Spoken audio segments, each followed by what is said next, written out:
পারলে তুমি এসপি? কোথা থেকে এসছো? এই এসপির নামে রেপ কেস আছে, সে রেপ কেসের আসামি। আমার কাছে তথ্য চাই, আমি দিয়ে দিচ্ছি কেস ডায়েরি থেকে সব। আমি বলতে বাধ্য হচ্ছি, এই ধরনের ছোট লোকগুলো আজকে আমাদের প্রশাসনকে কলুষিত করেছে।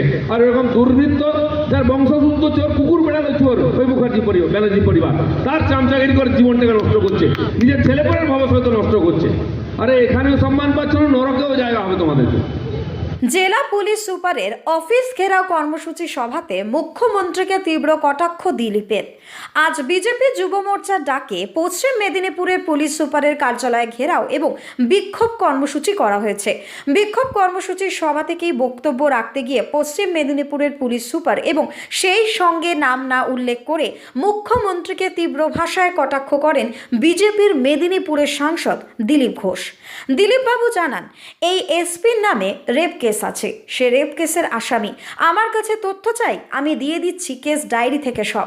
আমি বলতে বাধ্য হচ্ছি, এই ধরনের ছোট লোকগুলো আজকে আমাদের এই প্রশাসনকে কলুষিত করছে। আর এই দুর্বৃত্ত যার বংশগোষ্ঠী কুকুর, বিড়াল এবং চোর, সেই ব্যানার্জি পরিবার, তার চামচাগিরি করছে, নিজের জীবনটাকে শেষ করছে। এভাবেই পশ্চিম মেদিনীপুরের পুলিশ সুপার এবং সেই সঙ্গে নাম না করে মুখ্যমন্ত্রীকে তীব্র ভাষায় কটাক্ষ করেছেন বিজেপির মেদিনীপুরের সাংসদ দিলীপ ঘোষ। প্রসঙ্গত, সারা রাজ্য জুড়ে অন্যায়, অপশাসন, পুলিশের অত্যাচার, বিজেপি কর্মীদের মিথ্যে মামলায় ফাঁসানো এবং মেদিনীপুরে পুলিশ সুপারের তোলাবাজির বিরুদ্ধে বিজেপি যুব মোর্চার ডাকে এসপি অফিস ঘেরাও আইন অমান্য আন্দোলনকে কেন্দ্র করে ধুমধুমার কাণ্ড ঘটে পশ্চিম মেদিনীপুরে। এই আইন অমান্য আন্দোলনের নেতৃত্ব দিয়েছিলেন বিজেপির মেদিনীপুরের সাংসদ দিলীপ ঘোষ। বিজেপির এই আইন অমান্য আন্দোলন পূর্ব ঘোষিত হওয়ার আগে থেকেই সতর্কতা অবলম্বন করে পুলিশ প্রশাসন।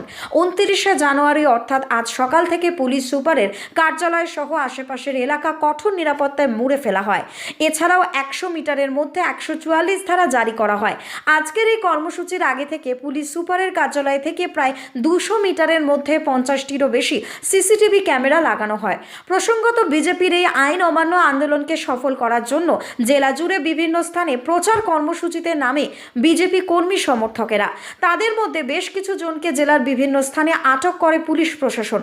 এদিন তারও প্রতিবাদে এই বিক্ষোভ আন্দোলন দেখান বিজেপির কর্মী সমর্থকেরা।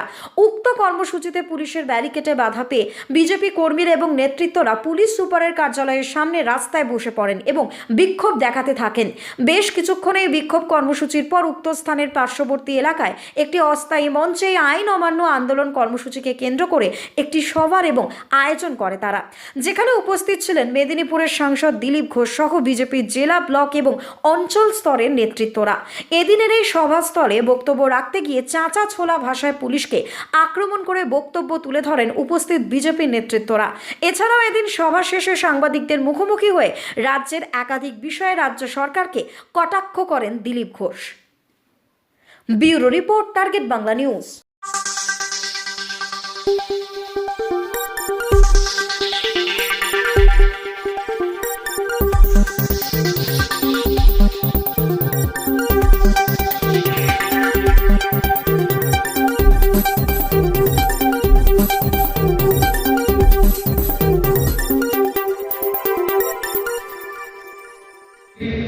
আয়োজন যুব মোর্চার সভাপতি আশীর্বাদ সহ সমস্ত যুব বন্ধুগণ, সবাইকে আমার শুভেচ্ছা, অভিনন্দন।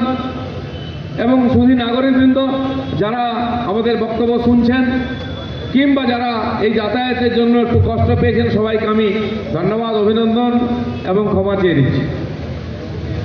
আজকে আমি সকাল থেকে খবর নিচ্ছিলাম, আমরা চাইছিলাম যে একটা প্রতীকী প্রতিবাদ হোক, শান্তিপূর্ণ আন্দোলন, যেটা আমরা করে থাকি। কাল থেকে পরশু থেকে আমাদের সমস্ত নেতার বাড়ির সামনে নোটিশ লাগানো হয়েছে, আইন কানুন কোড দেখানো হচ্ছে কি কি হতে পারে, কেন হবে না। আচ্ছা, টিএমসি যখন কোনো মিছিল মিটিং করে কোনো নেতাকে আপনারা তাকে নোটিশ পাঠান, যেটা সম্ভব নয়, তখন লেজ পেছনে ঢুকে যায়, কারণ তারা মালিক, তার সামনে লেজ নড়ানোটা আপনাদের কাজ। তখন আইন কানুন ভুলে যান। বিজেপি 7 দিন আগে, 9 দিন আগে, আরে খড়গপুরে মিছিল করেছিলাম, 7 দিন আগেই জানিয়েছিলাম। প্রথম অনুমতি দেওয়া হয়েছিল, 2 দিন আগে অনুমতি ক্যান্সেল করলো। আমি আমার নেতাদের বললাম, বলে দিন তুমি ক্যান্সেল করো আর রাখো, অনুমতি দাও আর নাই দাও, আমরা ঘোষণা করেছি কর্মসূচি হবে, তুমি যা করার করে নাও। আবার পারমিশন দেওয়া হলো, কি বলা হয়েছিল না আমরা যেখান থেকে ঝাপেটাপুরের ওখানে বারবেটিয়া পেট্রোল পাম্প থেকে মিছিল করবো ভেবেছিলাম কৌশলদার দিকে, বলছে ওখানে টিএমসি মিছিল করবে। ভাই টিএমসি আছেটা কোথায় খড়গপুরে যে মিছিল করবে? কোনো একজন নেতার নামে পুলিশই অ্যাপ্লিকেশন করে দিয়ে ওকে করে দিয়েছে রিজার্ভেশন, যে ওদের জায়গা। শুনলাম প্রোগ্রামের দুদিন আগে সেই নেতা তার পদ থেকে পদত্যাগ করে দিয়েছে, টিএমসির পদ থেকে পদত্যাগ করেছে, কারণ তাকে জোর করে সই করানো হয়েছিল। এই পুলিশ বিজেপিকে আটকাবার জন্য কত নিচে নামতে পারে। আমাদের আবার পারমিশন দেওয়া রুট চেঞ্জ করুন, ঠিক আছে ওখানেই করবো। আগের দিন বলছে না পারমিশন ক্যান্সেল। এটা কি মগের মূল্য পেয়েছে? যাকে ইচ্ছেন পারমিশন দেবেন, যাকে ইচ্ছা ক্যান্সেল করে নেবেন। বাপের জমিদারি পেয়েছো নাকি? আর তুমি বলবে তারপরে মিছিল করবো? কোন হরিদাস পালে তুমি এসপি? কোথা থেকে এসছো? এই এসপির নামে রেপ কেস আছে, সেই রেপ কেসের আসামি আমার কাছে তথ্য চাই, আমি দিয়ে দিচ্ছি কেস ডায়েরি থেকে সব। আমি বলতে বাধ্য হচ্ছি এই ধরনের ছোট লোকগুলো আজকে আমাদের প্রশাসনকে কলুষিত করেছে। আর এরকম দুর্বৃত্ত যার বংশসূত্র চোর, কুকুর বেড়ালে চোর, ওই মুখার্জি পরিবার, ব্যানার্জি পরিবার, তার চামচাগিরি করে জীবনটাকে নষ্ট করছে, নিজের ছেলেপেলের ভবিষ্যৎ নষ্ট করছে। আরে এখানেও সম্মান পাচ্ছ না, নরকেও জায়গা হবে তোমাদেরকে। আমরা মিছিল করেছিলাম, আমি বলেছিলাম দুটো কেস আমার নেওয়া হয়নি, জামিন আর একটা কেস দাও, আমি একসঙ্গে নেবো। কেস দিয়েছিল, একসঙ্গে জামিন নিয়েছি। আজকে আরেকটা কেস দেবে। আরে হতভাগার তোরা ভিখারি, আমাদের কিছু দিতে পারবে না কেস ছাড়া। লোকের কাছ থেকে ক্যাশ নিচ্ছে আর বিজেপিকে কেস দিচ্ছে। এই হচ্ছে টিএমসি এবং তার পুলিশের কাম। তাই আজকেও দেখি 15 দিন আগে পারমিশন নিতে হয়। কোন যুগে কে পারমিশন নিচ্ছে ভাই 15 দিন আগে? টিএমসি কবে পারমিশন নিয়েছে দেখান একটা। আমাদের আইন শেখাচ্ছ? হ্যাঁ জানি, আমরা আইন মানি, সংবিধান মানি, গণতন্ত্র মানি, তাই আমাদেরকে আইন শেখানো হয়। যার ভারতবর্ষে যে যে রাজ্যে বিজেপি আছে, কোনো দিন কোনো বিরোধীকে আমরা আটকেছি? কোনো ভোটে একটা পাথর ইট মেরেছে কেউ, কাউকে বলেছে ভোট দিতে পারবেন একটা ভোটারকে? না। সেই জন্য আমরা জিতি। বিজেপি গণতন্ত্র মানে, গণতন্ত্র রক্ষা করে।